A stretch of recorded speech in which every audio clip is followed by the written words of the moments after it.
When we attempt to say, I'm not like this other person, therefore I don't have the right to be confident, we are selling ourselves short.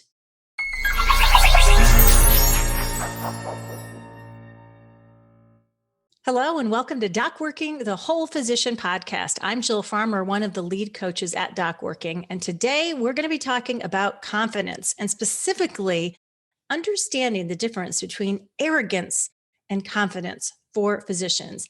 And for this conversation, we are really lucky to be joined by an expert in this area, Kim Bolourtchi. Kim, thanks so much for being with us today. It is my absolute pleasure. I'm super excited to be here.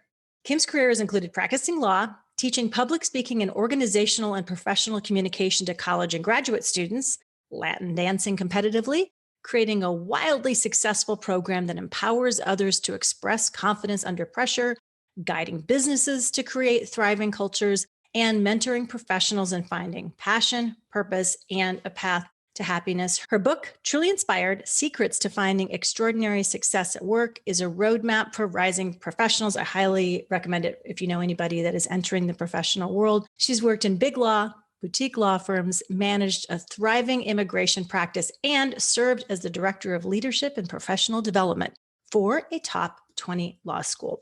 So, Kim, you come to this conversation on confidence versus arrogance and this whole idea of being able to believe in ourselves as professionals with a lot of varied pieces of background and information. So as a physician coach, often physicians come to me and say, yeah, I've gotten feedback that I need to be more confident, but man, I just don't like how arrogant XYZ person is, or I don't want to be like X, who they identify as somebody who's a bit of a jerk. And so it seems like it's a no-win situation because they feel like in order to be confident, they're going to look like somebody who has an energy that isn't really in line with who they want to be in the world. Have you seen this before? I don't think this is just unique to physicians, is it? It's not unique to physicians. And I have to say, I'm so excited that we're talking about this because I think a lot of people believe that the line between confidence and arrogance is a very, very narrow one. And the reality is the gap is tremendous. It's huge. The difference between confidence and arrogance could not be a larger difference. And yet people believe that expressing confidence can immediately lead to this judgment of arrogance. And so I'm thrilled that we're broaching this conversation. And I think particularly in the context of physicians, where it's so important to be able to express your expertise and your knowledge and your belief in yourself in a way that is confident, it's important to understand the difference. So yeah, of course I've seen it. I mean, who doesn't know arrogant lawyers, right? Who doesn't know arrogant everybody? At some point, it's very off-putting when somebody comes across as just this really kind of bull in China shop person, and nobody wants to be perceived that way. And being able to confidently show that you believe in yourself and your abilities is really, really important. So yes, this is a huge, huge problem issue and one I'm excited to talk about with you. So let's start with the difference. What is that gap? What's the difference between arrogance and confidence from your perspective? So confidence really comes from an internal place. When you are confident, it is a belief in yourself, in your abilities, in your expertise. It doesn't mean that you know everything. But it means that you believe you have the ability to either gain the knowledge that you need or you have the ability to work through whatever happens. So it comes from this internal sense of, I've got it. I've got what it takes. And if I don't know it, I can get it, right? On the opposite side of the spectrum is arrogance, which actually comes from a place of fear. I don't really know if I've got it, but I need to make sure everybody believes that I've got it. So I'm going to just put it out there as strongly as I can, as loudly as I can to make sure that everybody thinks I do. So nobody actually looks to see if I do. And so it's a very, very big difference. The people who we consider to be most arrogant are often people who have this very deep fear of not being enough. And so arrogance is external. It's, I need to prove to you that I'm okay. I need to prove to you that I'm the best. And usually it's an extreme of I know what I'm doing all the time. I'm better than everybody, which nobody is, right? There's no such thing as the best of all things or perfect in every way, but that's what arrogance manifests itself as. So the difference is very, very remarkable when you look at it that way. Yeah, I love that. If you even just go to the dictionary, because I'm kind of a dictionary nerd sometimes, confidence, as you just said, is the feeling or belief that one can rely on someone or something. It's a firm trust, right? It's a much more intrinsic energy almost about that. And of course, arrogance is about haughtiness and conceit. And it's really about ego, right? Which is extrinsic, which is the external things. How am I looking? And how do I appear? And there's often a level of, dominance of trying to at least appear better than somebody else. And I think the reason that people don't want to be arrogant, even though when people are acting arrogant, they believe somehow that it's giving them some status or stature. But the truth is, when you're talking to anybody, things that they admire in leadership, it's never arrogance, right? Making people feel less than or trying to pretend you're better than doesn't inspire confidence, right? It's really the opposite. I think it goes back to what you just said. Yeah, it's always off-putting. And, one thing that is consistent about arrogance is that people who are sort of demonstrating arrogance are very focused on themselves. There's a lot of I statements, right? Like, I do this and I do that. And so I think that's one of the reasons why it is so off-putting, is that the focus is always back on that person. And everybody's kind of like, okay, and then what? So what? Whereas confidence tends to be focused on how you use your skills, your strengths, your abilities to do good work or good things for other people, how you contribute to the collective, how you are enabled by what you have to make a contribution in your profession, with your patients, with your colleagues. And so that's one of the very, very big differences. And I think one of the things I struggle with when I teach this is, people are reluctant to talk about what they're good at or to share, their strengths. And the difference maker is when you connect it to how your strengths enable you to do your work well, it no longer has even the possibility of sounding arrogant, because you're basically saying, I'm really good at doing this because I'm able to help people. I have this skill that allows me to save lives in this way. And that's completely different than being like, yeah, I'm the best. I know everything. Yeah, I know I learned this from you, that arrogance is really never of service, right? But Never. confidence is always of service because you're building bridges, you're building connection, you're building trust. And that, especially in a physician patient relationship, is definitely of service. So I think it's really important to recognize that being confident is not separating yourself or making you look better than, it's being of service to your highest ideals, which is important to everybody. Another thing that comes up a lot, we talk about a lot on the podcast and in courses that we teach, is this idea for physicians of imposter syndrome. And I find that some of my physician clients say, well, it's hard to be confident because I'm not the best. They can always identify who is the number one in the class or, who's considered the best in the field. And if they're not that person, they make that mean that they shouldn't be as confident because, somehow they're the imposter. They're not as good as people think they are. How do you address that kind of imposter syndrome confidence relationship? I want to first acknowledge that imposter syndrome is a real thing. And some of the people who we admire most, and we think, oh my gosh, this person has everything, they are everything, will confess to having the same issue, right? And part of that comes down to this linear thinking around what makes somebody really good at something. And so everybody comes at the idea of best from their own experiences. And so, from our own place, we're going to look at something and say, okay, well, I think this is the best. And if I'm not it, then therefore I'm less than. But here is the reality. No two people on this earth are alike. Identical twins are different, right? We each have our own set of gifts and talents. And so when we attempt to say, I'm not like this other person, therefore I don't have the right to be confident, we are selling ourselves short. And so what I always try to remind people of is that you have this incredible blend of gifts and talents that nobody else has. And it's a losing battle all the time to be trying to measure yourself against somebody else. Absolutely, somebody else is going to be better at something. Okay, so what? You're also going to be better at something, but this better game makes absolutely no sense because your form of brilliance, what you do remarkably well, which by the way, you probably don't even realize half the time that you do remarkably well when you're paying attention to what everybody else is doing, is your special sauce. It's your magic. And so worrying about sort of how you measure up compared to other people tends to never create that entitlement or that feeling of like, I deserve to be confident. But when you look at what you contribute and your own gifts and how you put them into the world to help others or to contribute to what you're doing, you never ever have to compare yourself to anyone. You can just own your strengths and your gifts.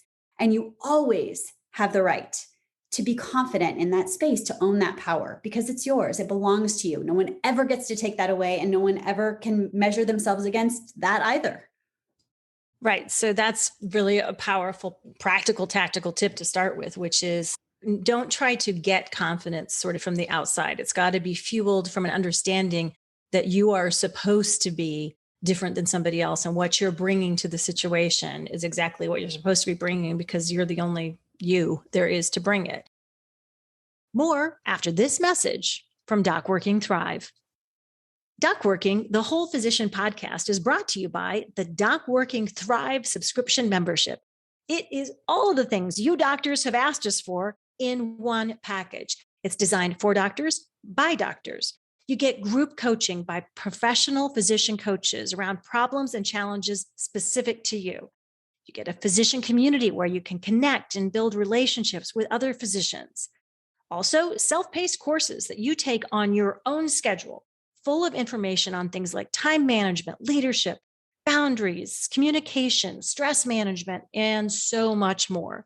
All of this and more at an unbelievably affordable price. We built it for you, doctors.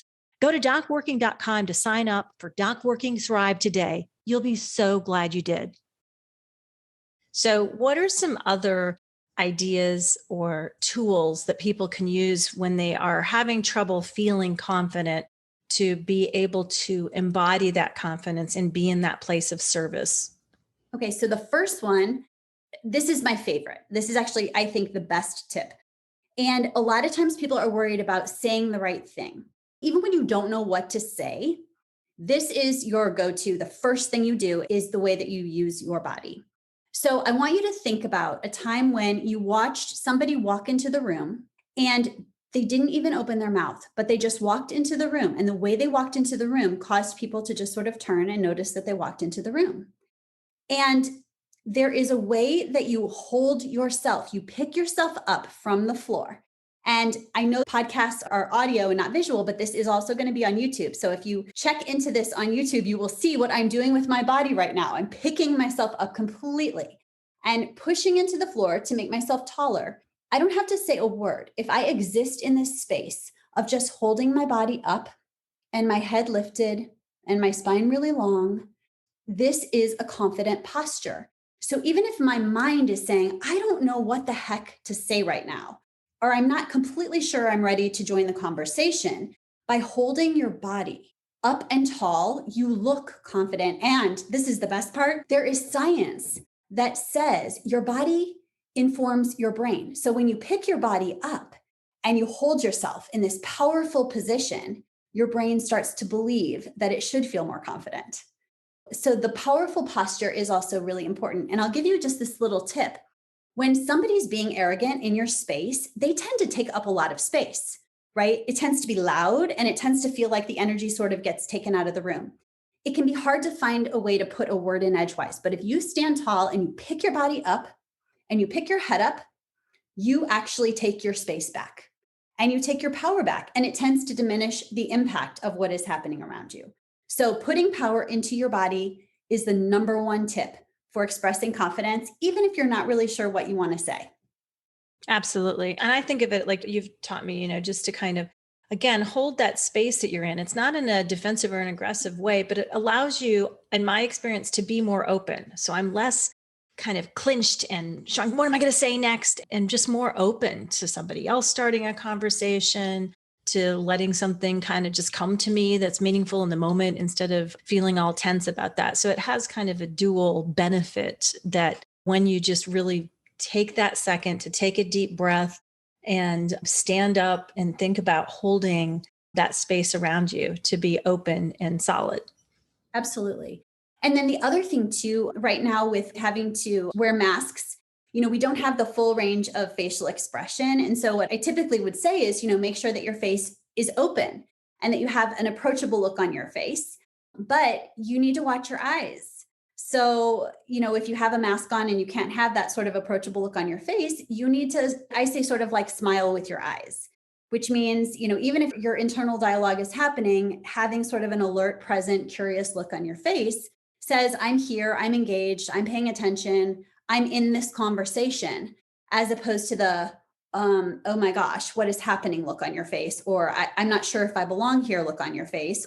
You kind of need to check your face, and especially being aware of your eyes. As you're picking your body up, let your face relax and lift your chin just a little bit, nothing too extreme. But so again, you're holding that presence. Yeah. And eye contact just can't be underestimated. I find often with people who are just really big thinkers, right? Their eyes are often going someplace else as their brain is working, which is totally great. We want all your brains to keep working. And a way to elicit meaningful connection, which is, I think, confidence is really about, is creating a meaningful connection, is to make sure that you just really take the time, again, take that deep breath and look somebody else in the eye. That's a really good way to embody that confidence, as you said. 1,000,000%. Another tip that is really important in expressing confidence is to watch your language. So, one of the things that happens when we want to be confident, but we don't want to be arrogant, is that we know what we're going to say. We trust our expertise. We know what we're talking about. But because we don't want to come across as a know-it-all, we'll qualify what we're going to say of, I could be wrong, but, or, let me just interject here if it's okay with you, or I think this might be right, or it could be. Listen, if you know what you're talking about, then you need to own that you know what you're talking about and remove those qualifying words. So instead of saying, I think, or it might, if you know, then you just begin with what you know. This is where we are today. This is what's happening. Here are the results of this. This is how we're going to approach this. And here's another perspective, right? These are examples of how you just jump in without qualifying it first.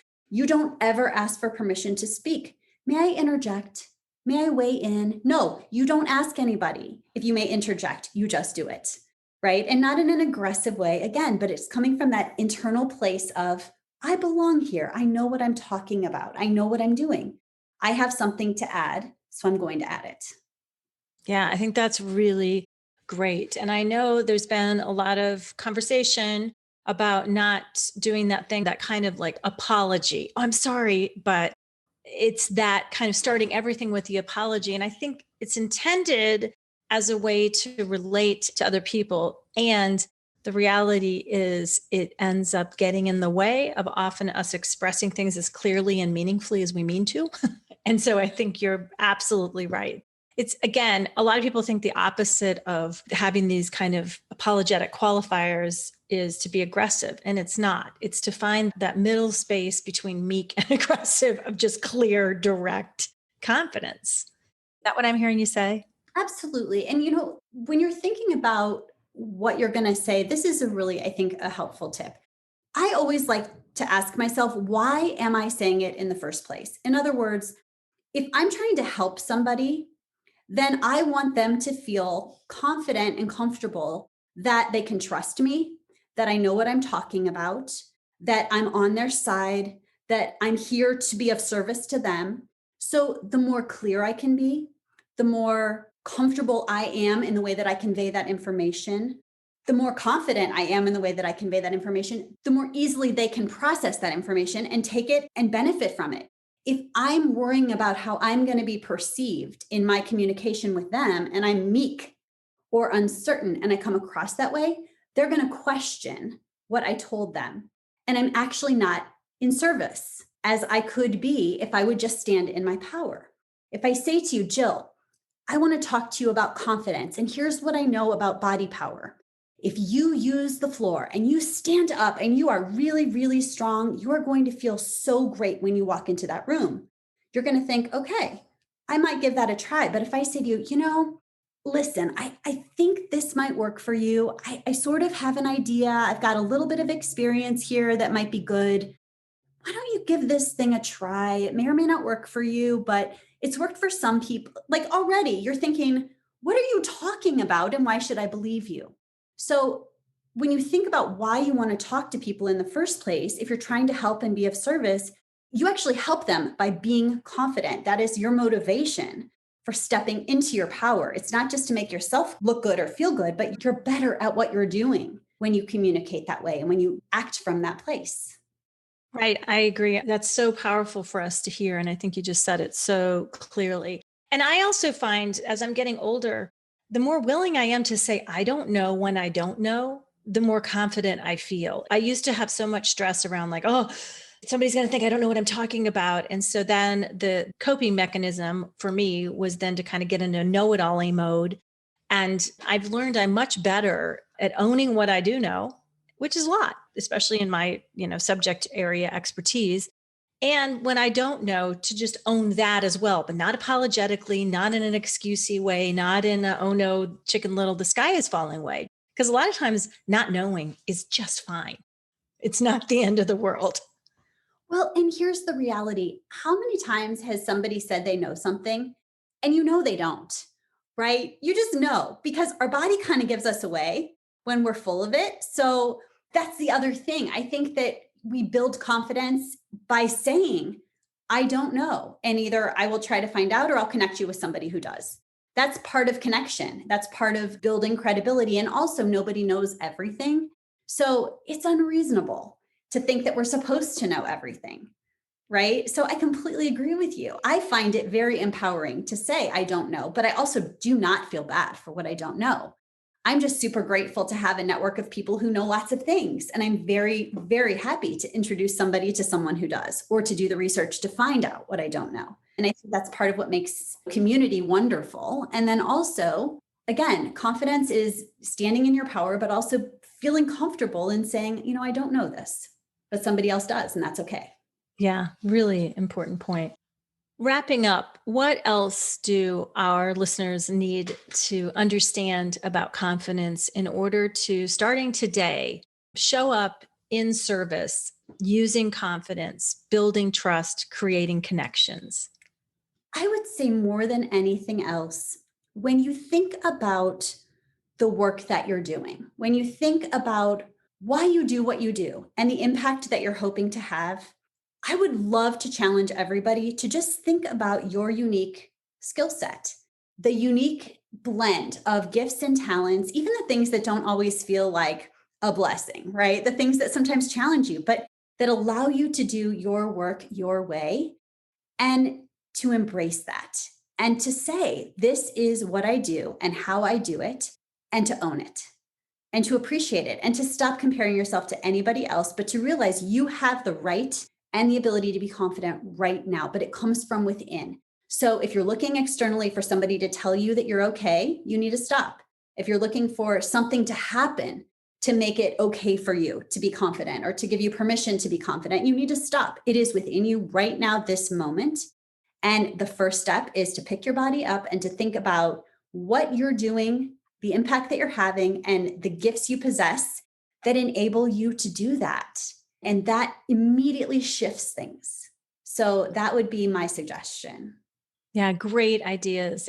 Circling back around to the beginning of that conversation, such a clear understanding of the differences between arrogance, which, can show up in the world of academic medical training through just the nature of the beast in many ways. And if you're trying to avoid arrogance, great, but don't do that at the cost of understanding that confidence is really important and matters and is vital to doing the incredible work that you all do as physicians. So you've really, really helped us understand that.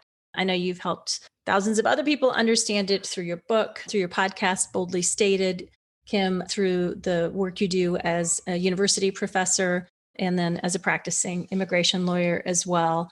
And so it's always so fun to share ideas with you and have conversations with you. Thank you so much for sharing your expertise with us today. Thank you so much for having me. It was a complete pleasure. And for the rest of you, make sure that if you are loving this podcast, which you are because you're here, share it with colleagues. Go to whichever service you're using to listen to us. Give us 5 stars. That really helps us be able to bring these podcasts to you and get out to a larger audience as well. For DocWorking, the Whole Physician Podcast, I'm Jill Farmer. Thanks for being with us.